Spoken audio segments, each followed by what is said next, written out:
72세 시아버지 이덕수옹이 며느리의 차가운 한마디에 짐을 꾸려 호련히 집을 나섭니다. 갑작스러운 실종으로 인해 아들 준호와 며느리 선영은 당혹감을 감추지 못하고 숨겨진 가족의 갈등이 수면 위로 떠오릅니다. 이덕수옹은 거실 소파에 앉아 텔레비전을 시청하고 있습니다. 그의 눈빛은 묵묵히 화면을 따르고 있지만 별다른 감정은 드러나지 않아요. 바닥에서는 손녀 이하나 양이 색연필로 도화지에 그림을 그리고 있죠.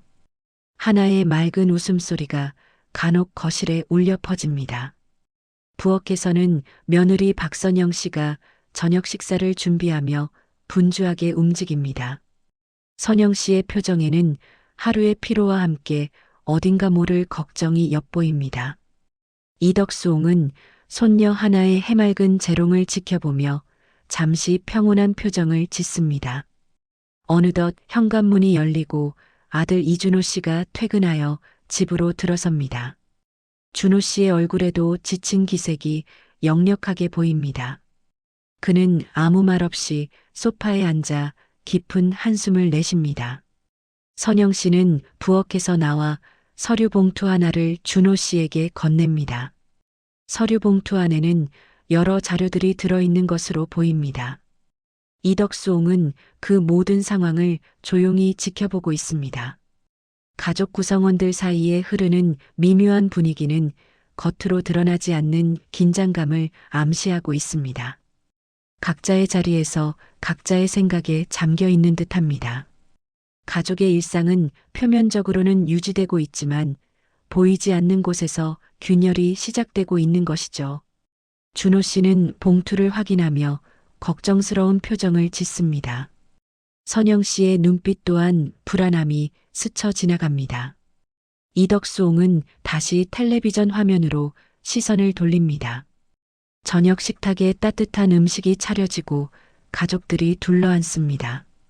이덕수옹은 조용히 자신의 자리에 앉아 숟가락을 들어요. 이준호 씨와 박선영 씨는 밥을 먹는 둥 마는 둥 낮은 목소리로 사업 자금 문제에 대해 대화를 나눕니다. 선영 씨는 준호 씨가 가져온 서류들을 보며 몇 가지 질문을 던집니다. 준호 씨는 답답한 표정으로 고개를 숙입니다. 두 사람의 대화는 점차 깊어지고 걱정스러운 어조가 짙어집니다. 선영 씨는 깊은 한숨을 쉬더니 무심코 혼잣말처럼 한 문장을 내뱉습니다. 그녀의 목소리에는 그동안 쌓여있던 부담감이 고스란히 묻어나는 듯해요. 그 순간 이덕수옹은 숟가락을 든 채로 움직임을 멈춥니다. 그의 시선은 허공을 응시하며 굳어버립니다. 식탁 위에는 정적만이 흐르고 하나의 해맑은 얼굴도 잠시 어색함을 감지하는 듯합니다.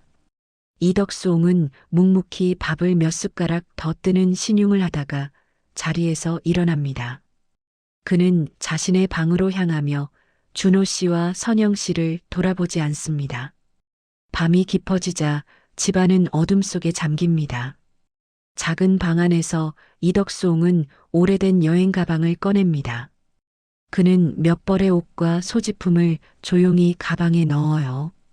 가방을 챙긴 후 이덕수옹은 거실로 나옵니다. 그는 잠시 거실 한가운데 서서 집안을 둘러봅니다. 그리고는 천천히 현관문 쪽으로 발걸음을 옮깁니다. 삐걱거리는 현관문이 열리고 이덕수옹은 호련히 집 밖을 나섭니다. 차가운 밤 공기가 그의 등을 감싸고 대문이 닫히는 소리가 조용한 동네에 울려 퍼집니다. 그의 뒷모습은 어둠 속으로 사라집니다. 다음 날 아침 집안의 평온은 깨집니다. 이하나 양은 할아버지 방의 문이 활짝 열려 있는 것을 발견합니다. 평소 같으면 이 시간에 할아버지가 방에서 나오셨을 텐데 방은 텅 비어 있습니다. 하나는 조용히 할아버지의 방으로 들어서 봅니다. 이부자리가 가지런히 개켜져 있고 물건들은 정돈되어 있지만 할아버지는 보이지 않습니다. 하나는 의아한 표정으로 거실로 나옵니다.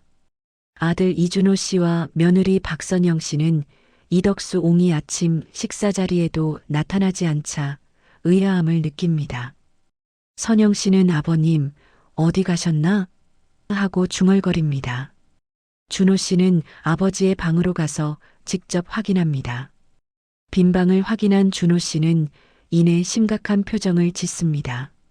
그는 당황한 기색으로 휴대폰을 꺼내 이덕수 옹에게 전화를 걸어봅니다. 하지만 휴대전화는 계속해서 신호만 갈 뿐 연결되지 않습니다. 선영 씨는 믿을 수 없다는 듯 설마 제 말 때문에 아버님이 나가신 건 아니겠죠? 하고 불안한 마음을 내비칩니다. 준호 씨는 경찰서에 이덕수 옹의 실종 사실을 접수합니다. 경찰은 CCTV 확인 등 수사에 착수하고 가족들에게도 협조를 요청합니다. 선영 씨는 자신의 지난밤 발언을 되뇌며 심리적으로 큰 부담감을 느끼는 모습입니다. 그녀의 얼굴에는 후회와 함께 혼란스러운 감정이 교차합니다. 이하나 양은 할아버지를 걱정하며 창밖을 하염없이 내다봅니다. 온 가족은 이덕수 옹의 행방을 찾기 위해 분주히 움직이기 시작합니다. 이덕수 옹의 빈자리는 가족들에게 묘한 공백과 함께 불안감을 안겨줍니다. 아들 이준호 씨는 이덕수 옹의 방을 정리하기 시작합니다. 어지러운 방안을 차분하게 정리하며 아버지의 흔적을 더듬고 있습니다.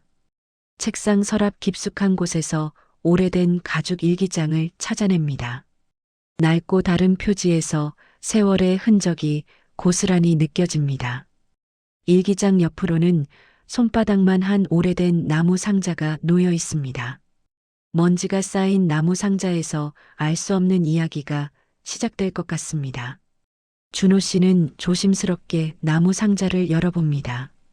상자 안에는 빛바랜 사진 한 장이 들어 있습니다. 젊은 시절의 이덕수 옹과 그의 아내가 다정하게 미소 짓고 있는 모습이 담겨 있습니다. 준호 씨는 사진 속 부모님의 모습을 한참 동안 바라봅니다. 어머니의 얼굴을 보며 아련한 추억에 잠기는 듯합니다. 그리고는 일기장을 펼쳐 조심스럽게 페이지를 넘겨봅니다. 일기장 속에는 이덕수 옹이 홀로 감내해야 했던 어려움과 아들, 며느리에 대한 미안함이 글자로 빼곡히 채워져 있습니다. 준호 씨는 아버지의 글씨체에서 진심 어린 고뇌를 읽어냅니다. 일기장 속 문구들은 준호 씨가 알지 못했던 아버지의 깊은 속내를 보여줍니다. 상자 안쪽에는 녹이 쓴 작은 열쇠 하나도 함께 발견됩니다. 열쇠는 마치 무언가를 열어줄 비밀의 문처럼 보입니다. 준호 씨는 일기장 속의 특정 문구들과 이 작은 열쇠에 시선을 고정합니다. 이덕수 옹의 낡은 물건들은 그동안 그가 살아온 삶의 기록이자 가족들에게 말하지 못했던 비밀스러운 이야기들을 품고 있는 듯합니다. 준호 씨는 이 물건들을 통해 아버지의 숨겨진 삶의 조각들을 맞춰나가기 시작합니다. 이준호 씨는 이덕수 옹의 낡은 일기장을 다시 꼼꼼히 살핍니다. 일기장 속에서 종로 약국이라는 구체적인 지명과 함께 봉황 목걸이라는 독특한 단어를 발견합니다. 이 단서들이 아버지의 행방을 찾을 중요한 실마리가 될 것이라고 직감합니다. 준호 씨는 곧바로 옛 종로 시장 골목으로 발걸음을 옮깁니다. 그는 낡은 지도를 보며 약국의 위치를 찾아 헤맵니다. 오랜 탐색 끝에 약국 자리였을 법한 건물을 발견하지만 그곳은 이미 다른 업종으로 바뀌어 있습니다. 약국은 오래전에 폐업한 상태였습니다. 준호 씨는 실망감을 뒤로하고 주변 상인들에게 이덕수 옹의 행적을 묻기 시작합니다. 상인들은 기억을 더듬으며 각자의 이야기를 들려줍니다. 대부분은 희미한 기억 속의 인물로 남아있을 뿐입니다. 그때 한 나이 지긋한 노인이 준호 씨의 말을 듣고 고개를 끄덕입니다. 노인은 시장 한켠에 자리한 봉황 붕어빵집을 가리키며 힌트를 줍니다. 준호 씨는 노인의 말에 따라 붕어빵집 사장을 찾아갑니다. 붕어빵집 사장은 이덕수 옹의 모습을 기억하고 있습니다. 사장은 이덕수 옹이 아픈 아내를 위해 매일 이곳에 들러 붕어빵을 사갔다고 회상합니다. 늘 따뜻한 붕어빵과 함께 아내의 쾌유를 빌던 이덕수 옹의 모습을 생생하게 증언해 줍니다. 붕어빵 사장은 이덕수 옹이 가족을 위해 헌신하던 참된 가장이었다고 덧붙입니다. 준호 씨는 사장님의 이야기에서 아버지의 희생적인 면모를 깨닫고 놀라움을 금치 못합니다. 사장은 이덕수 옹이 오래전 폐업한 시골역 근처의 작은 보석상을 자주 언급했다고 알려줍니다. 준호 씨는 새로운 단서를 가지고 다음 행선지를 계획합니다. 이준호 씨와 박선영 씨는 붕어빵 사장에게서 들은 단서를 따라 시골의 폐업한 기차역으로 향합니다. 그들은 오랫동안 운행이 중단된 듯한 낡은 역사의 풍경을 둘러봅니다. 역 앞에는 한때 보석을 판매했었음을 알리는 간판만이 희미하게 남아있는 작은 보석상이 있습니다.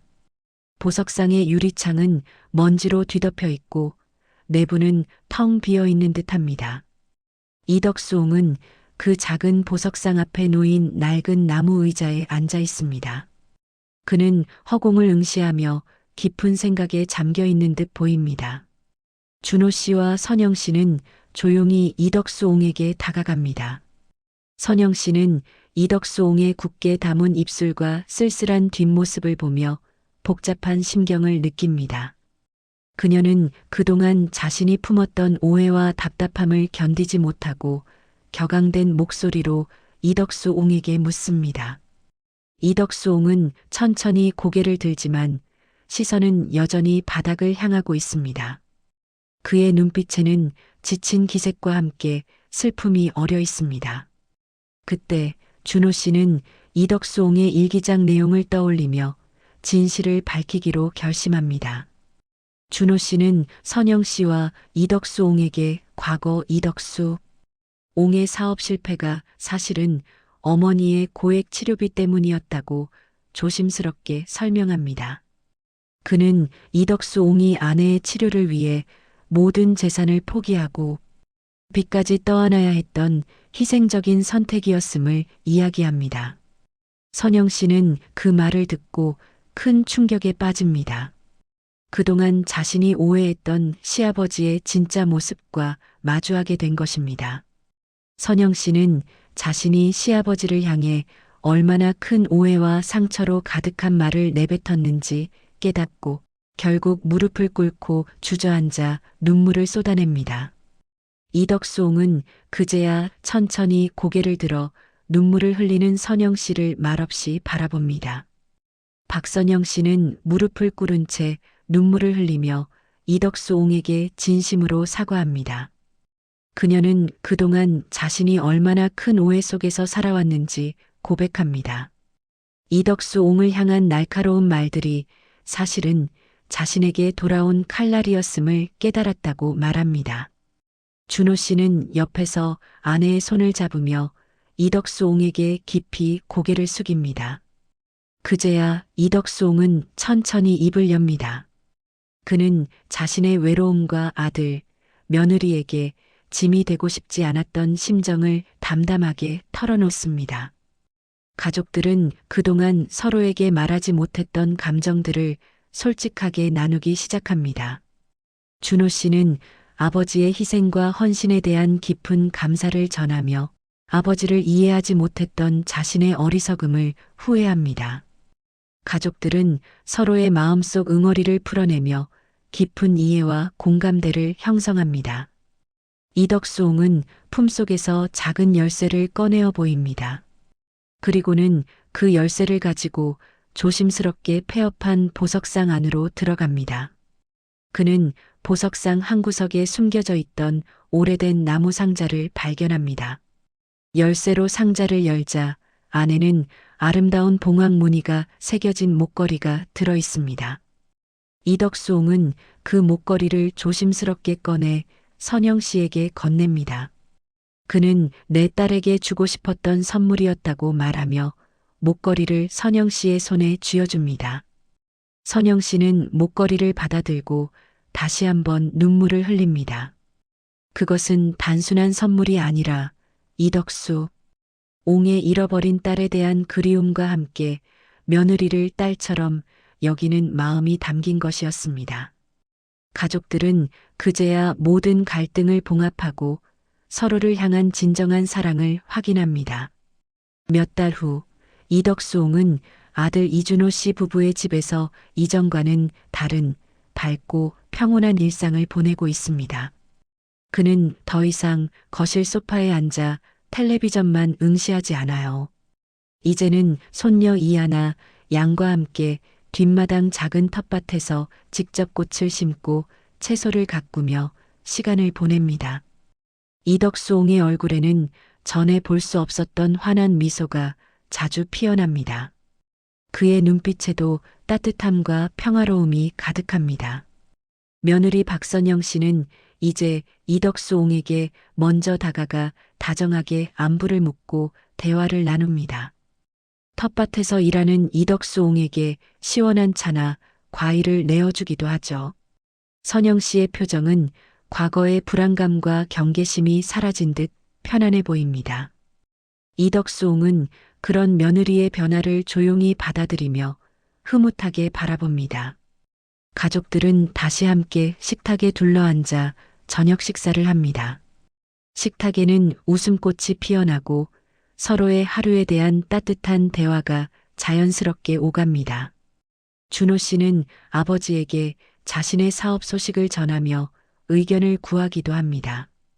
이덕수옹은 예전보다 훨씬 편안하고 밝은 얼굴로 손녀 하나의 머리를 쓰다듬어 줍니다. 이제 그는 가족 구성원의 일원으로서 진정한 소속감을 느끼는 듯합니다. 가족은 함께 여행 계획을 세우거나 주말 나들이를 준비하며 미래를 꿈꾸고 있습니다. 그들의 삶은 이덕수옹의 가출 이전보다 훨씬 더 깊은 유대감과 사랑으로 채워졌습니다. 지난 갈등의 아픔은 가족을 더 단단하게 만들고 서로를 더 깊이 이해하게 된 계기가 된 것입니다. 이덕수옹의 시선은 가족 한 사람 한 사람에게 머물며 깊은 감사의 마음을 전합니다. 여러분, 이 이야기는 우리 주변에서 흔히 겪을 수 있는 가족 간의 오해와 사랑을 담고 있습니다. 어쩌면 우리 모두에게 가족의 진정한 의미를 다시 한번 되새기게 하는 시간이 되었기를 바랍니다. 이덕수옹과 그의 가족들처럼 모든 가족이 서로를 이해하고 사랑하며 행복하기를 응원합니다. 여러분의 구독과 좋아요는 영상 제작에 큰 도움이 됩니다.